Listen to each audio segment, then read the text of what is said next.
Assalamualaikum warahmatullahi wabarakatuh.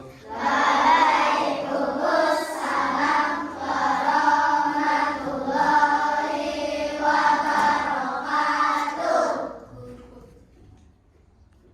Semuanya, anak-anak Pak Guru sehat semua?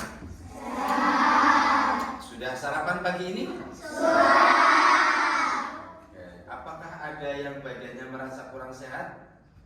Tidak ada ya. Semuanya sudah sarapan, semuanya sudah siap untuk mengikuti pelajaran? Siap. Baik, hari ini kita akan belajar bersama tentang bangun datar. Pelajarannya adalah pelajaran apa kalau ngomongin bangun datar? Matematika. Kemarin sudah belajar bangun datar, hari ini kita belajar bangun ruang. Oh iya, bangun datar. Apa ada yang tahu pengertian dari bangun datar itu? Saya. Oh iya, Mika. Bangun datar adalah bangun yang hanya memiliki satu sisi. Oke, betul sekali. Bangun datar. Kemarin kita sudah belajar bangun datar dan bangun ruang. Bangun datar saja. Hari ini kita bangun ruang. Bangun datar adalah bangun yang hanya memiliki satu sisi. Contohnya bangun datar apa sih? Ada yang tahu? Ya, ya. Tiga, segempat, persegi, lingkaran, Ya. Bangun datar adalah bangun yang hanya memiliki satu permukaan. Contohnya lingkaran, jajaran genjang, trapesium, segitiga, persegi, persegi empat. Hanya memiliki satu permukaan. Ini adalah bangun datar. Nah, hari ini kita belajar tentang bangun ruang. Apa sih bangun ruang itu? Bangun ruang adalah bangun yang memiliki ruangan, memiliki isi, memiliki lebih dari satu permukaan. Pak Guru contohkan pertama tadi pengertian pertama. Bangun ruang adalah bangun yang memiliki ruangan. Ini bangun ruang. Ada ruangnya enggak? Ada. Bangun ruang. Bangun ruang adalah bangun yang memiliki lebih dari satu permukaan. Lah, ini memiliki lebih dari satu permukaan. Permukaan pertama bagian depan, permukaan kedua bagian belakang, permukaan ketiga bagian atas, permukaan keempat bagian bawah, permukaan kelima bagian kanan, samping kanan, permukaan terakhir samping kiri. Berarti lebih dari satu permukaan atau cuma satu permukaan? Lebih dari satu permukaan. Ya. Kalau bangun datar hanya memiliki satu permukaan. Kemudian memiliki isi. Ada isinya. Ini kalau misalnya ini kita tutup, isinya apa? Isinya udara. Kosong sih, nggak ada. Tapi kalau kita isi air, isinya air ya, nggak mungkin dong diisi air kemudian isinya jadi minyak. Ya, nah itu namanya bangun ruang. Contohnya bangun ruang. Yang pertama, kalau kita mengenal namanya persegi, ya itu kan bangun datar. Bangun datar ini persegi ini kita gabung-gabung. Ini persegi ini, ya. Kalau cuma satu permukaan ini persegi. Kalau kita gabung-gabung, itu dia akan menjadi yang namanya kubus.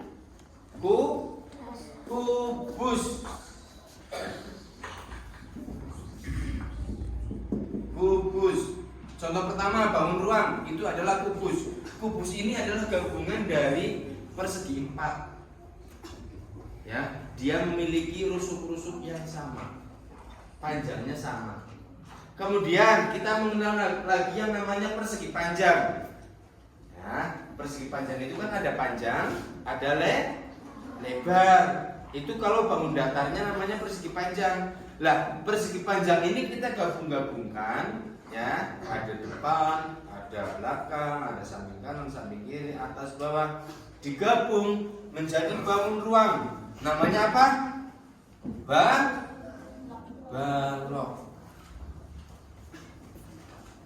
Nah, kemudian lingkaran. Lingkaran kan bangun datar, bentuknya satu permukaan. Ketika lingkaran ini kita bentuk menjadi bulatan, dia akan menjadi yang namanya bola.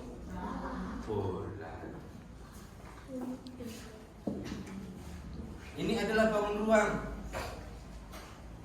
Dia punya berapa permukaan? Satu, tapi dia ada isi. Nah, itu namanya bangun ruang. Ada ruangnya. Kalau kita buka, ada dalamnya. Tahu molen? Tahu. Itu makanan atau apa, buku pelajaran? Makanan ya. Molen itu di dalamnya isinya apa? Isinya pisang. Oh, itu molen ya. Kalau yang isinya kacang hijau yang bulat namanya apa? Onde-onde. Onde-onde itu betul berarti bentuknya apa? Lingkaran ya? Iya. Isinya onde-onde apa? Kacang hijau. Atau roti. Roti apa ya? Yang biasa idir itu? Bakpao. Bakpao ya? Betul ya, bakpao ya? Nah, bakpao itu ada isinya enggak? Bakpao itu termasuk berarti kalau kita sebut bisa disebut sebagai bangun ruang bukan? Bisa, karena ada isi. Molen bangun ruang bukan? Bangun ruang. Kenapa? Karena ada isi. Walaupun dia memiliki satu sisi, satu permukaan, tapi karena ada isinya, dia disebut dengan bangun ruang. Kelas ini, anak-anak Pak Guru, ini ada isinya enggak kelas ini? Siapa isinya? Kita, kalian, siswa, terus Pak Guru. Itu berarti namanya bangun ruang. Kelas ini menurut kalian namanya apa? Balok atau kubus? Bisa balok, bisa kubus, tergantung kalau kita ukur. Kalau ternyata ukurannya beda antara bagian lantai dengan bagian ke atasnya beda, berarti disebut dengan balok.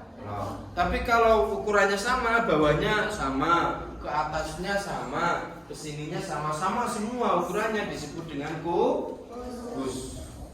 Itu kubus, balok, bola, kemudian gabungan antara lingkaran, ya.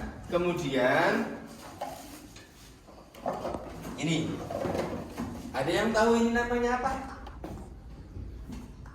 Ini kita sebut dengan tabung. Bukan tabung gas ya, bukan, tabung. Ini disebut dengan tabung.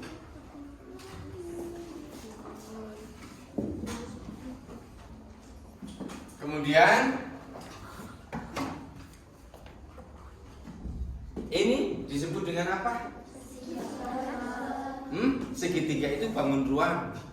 Ya, segitiga itu bangun ruang. Kalau segitiganya digabung, antara segitiga digabung, ada segitiga di bagian depan, ini segitiga juga di bagian belakang. Kayak orang bikin tenda. Kemudian sininya gabungan dari bentuk apa ini berarti? Persegi 4. Ini bentuk apa? Persegi. Oke, selanjutnya adalah prisma. Prisma ini dia gabungan dari beberapa bangun datar. Ciri-cirinya prisma adalah dia bagian bawahnya dengan bagian atasnya itu adalah bentuk bangun datar yang sama. Prisma itu ada prisma segitiga. Nah, prisma segitiga ini dia terbentuk dari gabungan antara dua bangun datar. Segitiga bagian bawahnya nih, ini bentuknya apa? Segitiga ya. Ini bentuknya apa? Segitiga. Lalu kayak gini kan? Jadi prisma segitiga. Kemudian prisma segi empat. Seharusnya ada prisma segi empat, tapi karena prisma segi empat itu dia punya nama sendiri, maka dia tidak masuk. Prisma segi empat ini disebut dengan apa? Disebut dengan kubus. Kubus itu nama lainnya prisma segi empat. Kemudian prisma segi lima. Prisma segi lima berarti dia gabungan dari alasnya bangun segi lima, atasnya juga segi 5. Nanti diapit oleh beberapa sisi. Nah, itu prisma. Ada prisma segi 6, prisma segi 4. Prisma segi 4 tidak usah disebutkan karena itu sudah ada namanya sendiri. Ada prisma segi 3, prisma segi 6 dan seterusnya. Tergantung sisi di bagian alas dan bagian tingginya, bagian atasnya. Makanya ciri-cirinya prisma dengan limas, kalau prisma atasnya itu berbentuk tumpul, kalau limas atasnya berbentuk lancip. Gitu. Nah, itu aja yang bisa kami sampaikan.